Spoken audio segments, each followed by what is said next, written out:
Waalaikumsalam, berjumpa kembali bersama saya Wong Ganteng Sak Donya. Mohon untuk tidak menyebutkan nama dan identitas dalam percakapan ini karena percakapan ini saya naikkan dalam konten YouTube. Gimana Mas E? Iya, ini mau tanya, kan ada salah satu PT yang nawarin kerja untuk job laki-laki, itu bener ada nggak itu? PT menawari kerja di mana? Ke Hong Kong. Di Hong Kong. PT. Nah, pekerjaannya apa? Terus bagaimana omongannya mereka sama sampean? Katanya sih cuci piring sama itu apa? Daur ulang, nggak ada, pokoknya 4 katanya itu di sana. 4 apa aja? Cuci piring, bersih-bersih atau apa? Sampean sebutkan yang jelas. Nah, cuci piring di taman, kayak katanya di taman bunga sama daur ulang. Oh. Tuh. Oke. Apa bener ada? Nah, apa bener ada nggak di sana itu? Takutnya kan ini kan biayanya kan lumayan ini. Sampean disuruh bayar berapa? 45. Wow. Oke ya. Kalau bertanya benar atau tidak, itu bukan ranah saya menjawab, Pak. Yang bisa saya jawab adalah bagaimana alur dan prosedur bekerja di Hong Kong kalau jadi ART atau kalau jadi profesional. Nah, itu saya bisa jelaskan. Jadi nanti sampai simpulkan sendiri, PT ini benar atau enggak. Jadi begitu ya. Saya boleh sebutin PT-nya nggak di sini ya? Jangan disebutkan, Pak. Saya sekali lagi ya. Karena belum tentu kebenarannya atau belum tentu PT itu melakukan sesuatu yang salah. Kemudian saya upload. Akhirnya menggiring opini untuk menjelekkan. Saya tidak mau. Tapi ini untuk pemahaman sama sampean saja. Jadi kita jangan menjelekkan orang lain, Pak. Tapi kita belajar sendiri. Bisa dipahami nggak? Ya, saya nggak jawabin, cuman ini pengen tahu itu benar ada nggak. Soalnya kan makanya sampean dengerin penjelasan saya. Nanti sampean bisa menyimpulkan bahwa PT itu benar atau tidak gitu loh. Bisa dipahami nggak? Jadi penyimpulan itu bukan atas kalimat saya, oh nggak benar Pak, oh salah, oh bukan begitu, nggak sesederhana itu. Karena ada PT juga yang benar, yang memang mengirim. Nah, saya nggak tahu itu termasuk yang mana. Tapi gini, saya cerita. Kalau proses ke Hong Kong, pekerjaannya asisten rumah tangga, atau jaga kebun, atau jaga orang jompo, orang tua, itu ada yang cowok. Tapi tidak menggunakan biaya yang semahal itu. Karena biaya kalau bekerja di Hong Kong menjadi asisten rumah tangga atau domestic helper atau penjaga taman atau penjaga anjing, itu bayarnya potongan, Pak. Bukan bayar di muka. Oh, iya. Itu. Lah, kalau pekerja profesional, misalnya tukang las, ya kan? Nah, sopir itu termasuk bagian dari domestic helper. Kalau sopir. Nah, kalau profesional misalnya barista itu tukang nyeduh kopi, bartender juga nyeduh minum-minuman, kemudian tukang las, engineer itu artinya insinyur, bidang-bidang pekerjaan koki. Nah, itu yang menjamin adalah perusahaannya. Jadi orangnya tidak membayar sepeser pun. Bisa dipahami, Pak? Soalnya kan ini kan ada PT-nya, tapi enggak sekolah katanya, tapi sampai 7 sampai 9 hari berangkat, tapi ada medical. Nah, itu yang saya bingungin, nanti pas sudah berangkat ke sana malah kita nggak ada kerja, itu yang saya takutin. Makanya ini mau tanya itu. Lah, dari penjelasan sampean, saya bisa sampean simpulkan nggak? Kalau modus seperti itu benar atau enggak? Kan saya menceritakan, kalau asisten rumah tangga itu masuk ke PT, kalau sampean non, di PT diajari bahasanya 6 bulan 1 tahun. Nah, ini cuma 9 hari belajar. 9 hari nunggu. Nggak ada belajar. Katanya nggak belajar, dibekali sama aplikasi bahasa. Nanti sampai sana itu dijemput sama agensi sana katanya gitu. Nah, terus sampean bayar 45. Iya. Ya sudah. Sampean logika sendiri itu benar apa tidak? Kalau saya, sampean tanya ke saya nggak mau berproses yang seperti itu. Jadi saya nggak jawab PT itu benar atau tidak. Tapi kalau sampean bertanya sama saya pergi dari PT itu. Saya nggak akan cari yang PT kayak gitu. Itu kalau saya. Jadi sampean nggak bisa, saya tidak bisa menjawab pekerjaan itu benar atau tidak, PT itu benar atau tidak. Biar sampean sendiri yang menyimpulkan. Ya. Yang penting kan udah tanya dulu, sering nonton lab-labnya ini sama, cuman belum terjawab pertanyaan ini, itu yang saya bingung nanti. Bukan kan biayanya besar. Bukan belum terjawab, Pak. Tonton konten saya gak semua sampean tonton.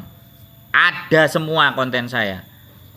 Motif-motif job cowok di Hong Kong itu ada semua. Penipuan job cowok itu saya kasih judul seperti itu. Sampean boleh tonton video saya, tapi nggak apa-apa karena namanya orang itu mending langsung daripada solo nonton kan kelamaan nyari-nyari. Padahal sebenarnya kata kuncinya itu mudah. Penipuan job cowok di Hong Kong. Nah, itu keluar nanti di channel itu. Sampean tinggal pilih satu-satu. Dari situ sampean akan bisa paham cerita-cerita orang yang tertipu bagaimana, yang ditipu bagaimana, yang modus menipunya seperti apa, itu ada semua, Pak. Iya. Iya, karena saya tidak bermain di TikTok, makanya kadang mereka nyerangnya di TikTok dan Facebook. Indonesia kan lebih banyak TikTok. Saya masih dalam proses pembuatan untuk TikTok. Jadi edukasinya belum di YouTube, dan saya tahu orang Indonesia untuk beli kuota itu mahal. Iya. Ya, begitu ya, Pak. Jadi saya tidak bisa menyebut PT itu benar atau tidak. Yang penting kalau sampean bertanya ke saya akan tinggalkan itu PT.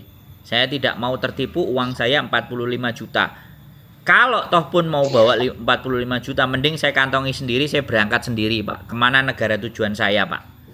Saya mending begitu. Daripada uang saya pasrahkan ke orang dan saya nggak ngerti orang ini benar atau tidak. Kan begitu, Pak, cirinya. Ya kalau ini ya saya makanya mau lewat jalur tuh biar di sana tuh ada yang jemput kerja. Kalau melancong sendiri bisa sebenarnya, tapi kan sampai sana tuh kemana tujuannya itu lah, Pak. Ya makanya sampean cari-cari info dan berjuang bagaimana di negara misalnya Hong Kong itu seperti apa. Sampean pelajari. Saya dulu ke Hong Kong pun juga belajarnya 6 bulan, Pak. Enggak cuma 9 hari. 6 bulan saya mempelajarinya. Saya belajar tentang Jepang itu 3 bulan, 4 bulan. Saya cari informasi detail sebelum saya eksekusi. Dan saya orang yang nggak percaya sama agent. Saya itu nggak percaya, masalah saya itu saya pasrahkan kepada orang lain. Kalau masalah saya ya harus saya jalani sendiri. Kecuali orang-orang itu yang sudah saya anggap kompeten dan bisa dipertanggungjawabkan. Orang yang kadang orangnya ada, rumahnya jelas, masih mungkin menipu kita, apalagi yang kita tidak kenal dan tidak jelas.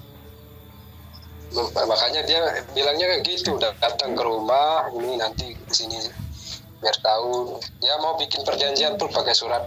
Itu udah banyak, Pak. Kalau enggak. Sudah banyak teman-teman yang bikin perjanjian tapi sudah nyampe di Hong Kong ditelantarkan, Pak. Terus piye nuntutnya? Uang sudah keluar. Uang sudah keluar, mau ditarik lagi gimana? Kita berperkara. Berperkara bayar duit enggak, Pak? Iya benar. Sama aja. Makanya kan jangan sampai keluar uang. Kalau proses aja. Potong gaji bisa enggak? Tanyain gitu. Sudah saya tanyakan seperti itu, potong gaji nggak bisa. Ini soalnya sistem privat katanya. Nah, sistem cepat privat. Nah, sudah. Siap-siap aja. Kalau sampean tetap jalani nanti telepon saya. Kalau sampean sudah nyampe Hong Kong terus tiba-tiba ditelantarkan terus ditipu ya sudah. Makanya sebelum ini kita ambil keputusan, makanya saya gali dulu informasi. Betul. Gitu. Dan omongan dari saya ya, Pak, saya disclaimer di sini. Omongan dari saya tidak juga 100% benar. Ya, tidak 100%. Makanya sampean nalar, sampean logika apa yang saya sampaikan ini masuk akal atau tidak. Itu sampean sendiri. Jadi kebenaran dan ketidakbenaran itu bukan dari saya datangnya, tapi dari sampean sendiri yang mencoba belajar menelaah, terus melihat konten-konten saya Sandro Jabrik misalnya. Sampean lihat konten-konten, sampean perhatikan, oh iya. Iya. Jadi masih banyak teman-teman kita yang di Indonesia itu tertipu dengan hal-hal yang semacam itu karena ngerasa pekerjaan di Indonesia berat. Dan anggapannya di luar negeri teman-teman nguploadin gaji, ngeliatin kok pakaiannya enak-enak, akhirnya kita tergiur. Nah, itulah yang digunakan dan dimanfaatkan oleh para penipu-penipu yang ingin mengambil keuntungan. Dengan cara kalau saya tinggalnya di Hong Kong, kebetulan saya pulang di Indonesia. Begitu masih. Jadi berhati-hati. Untuk di Hong Kong, asisten rumah tangga, domestic helper itu melalui agen dan majikan dan bayarnya melalui potongan. Kalau ada restoran, cuci piring, kebun dan semuanya, pastikan dulu majikannya ada dan interview sama sampean. Kalau majikan ada dan interview dan dia orang Hong Kong dan sampean juga bisa bahasa, pastinya sampean diambil. Tapi ini prosesnya tidak melalui interview, pekerjaan tidak melalui interview itu gimana ceritanya? Wong kita ke perusahaan yang di Indonesia aja dipanggil dulu suruh interview, bener nggak saya ngomong Pak? Iya sih. Nah, minimalnya kalau misalnya cuci piring sama yang punya restoran kan interview. Iya. Nah kalau itu nggak ada ya sampean logika sendiri, ini pekerjaan model apa kan gitu. Apakah ini menipu dan tidak, sampean logikakan sendiri. Pekerja di perusahaan di kebun, pasti yang punya kebun kan ada. Iya benar. Ya, pekerjaan restoran, pasti yang punya restoran juga ada. Nggak mungkin pekerjaan itu tidak ada yang punya. Iya kan? Nah, kita harus ketemu sama yang punya dulu. Kalau sampean pingin memasang 45, berarti sebelum berangkat harus ketemu sama yang punya ya? bukan sebelum berangkat, Pak. Proses untuk interview, untuk dia mau mempekerjakan sampean ini kan harusnya tahu sampean, toh bener nggak saya ngomong? Iya. Saya mau mempekerjakan sampean, aku pastinya pingin ngomong sama sampean. Iya benar. Iya kan? Iya sih, belum kepikiran ke sananya, soalnya kan udah terbuai sama gajinya Lah. 18 juta kalau kesehatan itu Betul. lumayan nih tapi saya gali dulu informasinya sebelum saya harus ke, soalnya kan lumayan, saya kan dari Lombok terus PT-nya di luar Lombok lah kan. Jangan disebutkan PT-nya Pak, pokoknya jangan disebutkan nama, terus nama agen PT semua jangan disebutin, cuman kita belajar aja. Jadi kita kesampingkan nama PT itu, tapi kita logika aja dulu, kita nalar dengan jalan berpikir kita. Kalau namanya ini pekerjaan agak gitu. Terbuka sekarang ini. Nah, mulai terbuka lah. Betul. Jadi harus begitu, Pak. Jadi jangan juga saya menjawab benar atau salah. Hidup nggak sesederhana itu, Pak. Hidup nggak cuma masalah benar dan salah. Ya kan? Hidup itu masalah pengetahuan. Hidup itu masalah bagaimana kita menyikapi. Hidup itu bagaimana kita mendapatkan informasi yang cukup. Ya benar Pak. Itu ceritanya. Terus ada lagi kira-kira yang masih mau sampai tanyakan? Mungkin ini udah mulai terbuka ini. Makasih dah. Ya, jangan lupa tonton konten saya ya Pak, biar sampean lebih jelas dan lebih berhati-hati dan waspada terhadap orang-orang yang mau menipu kita. Informasinya juga. Siap. Cukup? Cukup. Makasih banyak nih sekali. Ya, sehat selalu Bapak. Semoga makasih, kehidupan Bapak lebih baik. Terima kasih. Selamat malam. Wassalamualaikum warahmatullahi wabarakatuh. Waalaikumsalam. Oke, buat teman-teman semuanya masih banyak juga ya. 45 juta kerja di Hong Kong, kebun. Ya, kemudian selain kebun, kemudian cuci piring atau apapun lah ceritanya. barang pecah belah. Ingat ya teman-teman, ingat, dalam mencari pekerjaan, dalam bekerja, itu proses-proses mencari pekerjaan itu minimalnya perusahaannya yang mau memberikan pekerjaan itu jelas. Orang yang mau memberikan pekerjaan itu jelas. Dan yang kedua, mereka pasti mau tahu sampean yang mau kerja. Jadi kalau ada prosedur-prosedur pekerjaan yang sampean tidak bisa bicara dengan majikannya, sampean tidak bisa berbicara dengan ownernya yang mempunyai pekerjaan, nggak bisa menunjukkan itu dan hanya lewat PT agent yang belum tentu apakah PT dan agent itu punya legalisasi yang benar atau apapun. Bahkan sekarang PT dan agent yang punya legalisasi yang benar aja masih banyak yang nipu, apalagi yang nggak benar.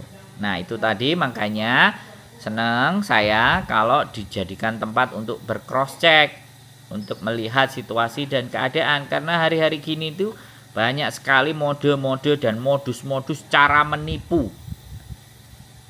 ya kan? Ya, jadi seperti itu ya teman-teman. Makanya saya tadi nggak perlu kita menyebutkan nama.